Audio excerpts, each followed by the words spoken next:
അതേസമയം നേരത്തെ പറഞ്ഞ പോലെ ഖമേനിയുടെ പിൻഗാമിയായി തെരഞ്ഞെടുക്കപ്പെട്ട പശ്ചാത്തലം പ്രധാനമാണ്.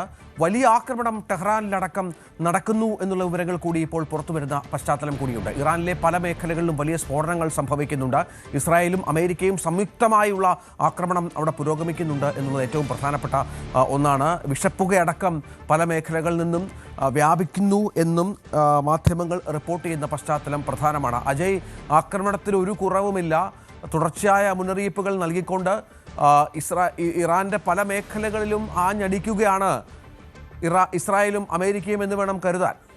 ഇപ്പോൾ ഇസ്രായേലിൻ്റെ ആക്രമണമാണ് ടെഹ്റാൻ നഗരത്തിൽ ഉൾപ്പെടെ ശക്തമായിരിക്കുന്നത്. ഇപ്പോൾ പുതിയ പരമോന്നത നേതാവിനെ തെരഞ്ഞെടുത്ത് അടുത്ത നിമിഷം മുതൽ ഇറാനും ഇസ്രായേലും രണ്ട് കൂട്ടരും ആക്രമണം ശക്തമാക്കിയ കാഴ്ച നമുക്ക് കാണാൻ സാധിച്ചിട്ടുണ്ട്.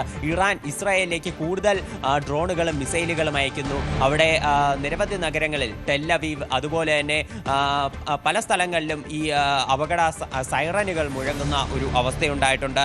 ഇപ്പോൾ ഇറാനിലേക്ക് നോക്കുകയാണെങ്കിൽ ഇറാനിൽ ഇപ്പോൾ ടെഹ്റാനിലാണെങ്കിലും ഖോമിലാണെങ്കിലും നിരവധി സ്ഫോടനങ്ങൾ ഉണ്ടായതായിട്ടാണ് റിപ്പോർട്ടുകൾ സൂചിപ്പിക്കുന്നത്.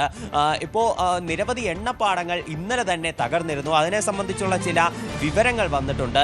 ടെഹ്റാനിലും അതുപോലെ തന്നെ ആൽബ്രോസ് നഗരത്തിലുമുള്ള ചില എണ്ണ സംഭരണ കേന്ദ്രങ്ങളിലാണ് ആക്രമണം നടന്നത്. ഇവിടെയുള്ള 4 എണ്ണ സംഭരണ കേന്ദ്രങ്ങൾ അതുപോലെ തന്നെ ഒരു എണ്ണ ഉൽപാദനവും വിതരണവും നടത്തുന്ന കേന്ദ്രം എന്നിവയാണ് പ്രധാനമായിട്ടും ആക്രമണത്തിന് വിധേയമായത്. ഈ കേന്ദ്രങ്ങളിൽ ആക്രമണം നടന്നതിന് പിന്നാലെ ടെഹ്റാൻ രീതിയിൽ വിഷപ്പുക വമിക്കുന്നതായിട്ടും വിവരമുണ്ട്. ഇത് കാരണം മറ്റുള്ള കാഷ്വാലിറ്റീസോ അല്ലെങ്കിൽ കാര്യങ്ങളൊന്നും റിപ്പോർട്ട് ചെയ്തിട്ടില്ല. ഈ എണ്ണ സംഭരണ കേന്ദ്രങ്ങളിൽ ഉണ്ടായിട്ടുള്ള സ്ഫോടനങ്ങളിൽ 4 പേർ കൊല്ലപ്പെട്ടതായിട്ടാണ് ഇന്നലെ വന്നിട്ടുള്ള കണക്കുകൾ. എന്നാലും ഇറാനിലെ ആകെ മരണസംഖ്യ എത്രയാണ് എന്നതിനെ സംബന്ധിച്ച് പുതിയ വിവരങ്ങളൊന്നും വന്നിട്ടില്ല. 2 ദിവസം മുൻപേയുള്ള കണക്കുകൾ മാത്രമാണ് നമുക്ക് നിലവിൽ ലഭ്യമായിട്ടുള്ളത്. പുതിയ വിവരങ്ങൾ അവിടുത്തെ സ്റ്റേറ്റ് ഡിപ്പാർട്ട്മെന്റ് നിലവിൽ പുറത്ത് വിടാത്ത ഒരു സാഹചര്യം കൂടിയുണ്ട്. അതുപോലെ തന്നെ UAE പ്രസിഡന്റ് ഈ ആക്രമണം വഷളായ സാഹചര്യത്തിൽ UAE പ്രസിഡന്റ് ഡൊണാൾഡ് ട്രംപിനെ നേരിട്ട് വിളിച്ച് സംസാരിക്കുന്ന ഒരു സാഹചര്യം കൂടി ഉണ്ടായിട്ടുണ്ട്. ഈ പ്രശ്നങ്ങളിൽ ഇപ്പോൾ നിലവിലുണ്ടായ സാഹചര്യങ്ങളിൽ അദ്ദേഹം ആശങ്കയും അറിയിച്ചിട്ടുണ്ട്. അതുപോലെ ഇറാന്റെ മുൻ പ്രസിഡന്റായിട്ടുള്ള മഹ്മൂദ് അഹമ്മദിന് നേരെ ആക്രമണം നടന്നതായിട്ട് വിവരമുണ്ട്. എന്നാൽ അദ്ദേഹം നിലവിൽ സുരക്ഷിതനാണ് എന്നാണ് ഇറാന്റെ സ്റ്റേറ്റ് മീഡിയ അറിയിച്ചിട്ടുള്ളത്. അതുപോലെ തന്നെ ഖത്തറിൽ ഈ ആക്രമണവുമായി ബന്ധപ്പെട്ട് നിരവധി തെറ്റായ വിവരങ്ങളും ചിത്രങ്ങളും എല്ലാം പങ്കുവച്ചതിന് 313 പേരെ അവിടുത്തെ ഭരണകൂടം അറസ്റ്റ് ചെയ്തതായിട്ടുള്ള ചില ന്യൂസുകൾ നമുക്ക് ലഭിക്കുന്നുണ്ട്.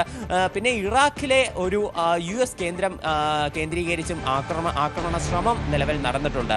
അവിടെയുള്ള ബാഗ്ദാദ് വിമാനത്താവളത്തിലെ വിക്ടോറിയ ബേസ് ലക്ഷ്യമാക്കിയാണ് ഇറാന്റെ ഡ്രോണുകൾ പോയത്. എന്നാൽ ഇത് വളരെ നല്ല രീതിയിൽ പ്രതിരോധിച്ചതായി ഇറാഖിന്റെ ഭരണകൂടം അറിയിച്ചിട്ടുമുണ്ട്. അതുപോലെ ലെബനനിലും ആക്രമണം ശക്തമായി തന്നെ തുടരുകയാണ്. ബെയ്റൂട്ടിന്റെ തെക്കൻ മേഖലകളിൽ നിലവിൽ ഇസ്രായേൽ എയർ സ്ട്രൈക്ക് ആരംഭിച്ചിട്ടുണ്ട്. 2 ഘട്ട എയർ സ്ട്രൈക്കുകൾ ഇതിനോടകം തന്നെ പൂർത്തിയായതായിട്ടാണ് വിവരം. അപ്പോൾ ബെയ്റൂട്ടിൽ അടക്കം സംഘർഷങ്ങൾ വ്യാപിക്കുന്ന ഒരു പശ്ചാത്തലം കൂടിയുണ്ട്. തീർച്ചയായും അതാണ് സാഹചര്യം. ഏതായാലും വലിയ ആക്രമണം തുടരുന്നു. ഇതിനിടയിലാണ് ഖമേനിയുടെ പിൻഗാമിയായി മകൻ ചുമതല ഏറ്റെടുത്തിരിക്കുന്നു എന്നുള്ള വിവരം ഇപ്പോൾ പുറത്തുവരുന്നത്. ഇന്നലെയാണ് ഇതുമായി ബന്ധപ്പെട്ട പ്രഖ്യാപനം ഉണ്ടാവുകയും മറ്റും ചെയ്തത്. അത് ഇറാന്റെ ചരിത്രത്തിൽ ഒരു പുതിയ നേതാവ് കൂടി ഉദയം ചെയ്യുന്നു. പക്ഷേ ആ നേതാവിനെയും വധിക്കുമെന്നാണ് ഇസ്രായേൽ മുന്നറിയിപ്പ് നൽകിയിരിക്കുന്നത്. ആര് നേതാവായി വന്നാലും അവരെ വധിക്കും എന്നുള്ള പ്രധാനപ്പെട്ട മുന്നറിയിപ്പ് ഇസ്രായേലിൻ്റെ ഭാഗത്തുനിന്ന് ഉള്ളത് ഉണ്ടായിട്ടുണ്ട്. അത് നിർണായകമാണ്. ഇതിൻ്റെ ഭാഗമായി ടെഹ്റാൻ്റെ പല മേഖലകളിലും വ്യാപകമായ ആക്രമണം ഇപ്പോൾ നടക്കുന്നുണ്ട്. വിഷപ്പുകയടക്കം ഇതുമായി ബന്ധപ്പെട്ട് ഉണ്ടാകുന്നു എന്നുള്ള വിവരം കൂടി പുറത്തു വരുന്നുണ്ട്. ജനങ്ങളുടെ ജീവന് പോലും ഭീഷണിയാകുന്ന വിധത്തിലുള്ള പ്രശ്നങ്ങളാണ് അവിടെ സംഭവിച്ചുകൊണ്ടിരിക്കുന്നത് എന്നത് ഏറ്റവും നിർണായകമാണ്. അങ്ങനെ മുസ്തഫ ഖമനേയി ഇറാന്റെ പരമോന്നത നേതാവായി ഇപ്പോൾ വന്നിരിക്കുകയാണ്.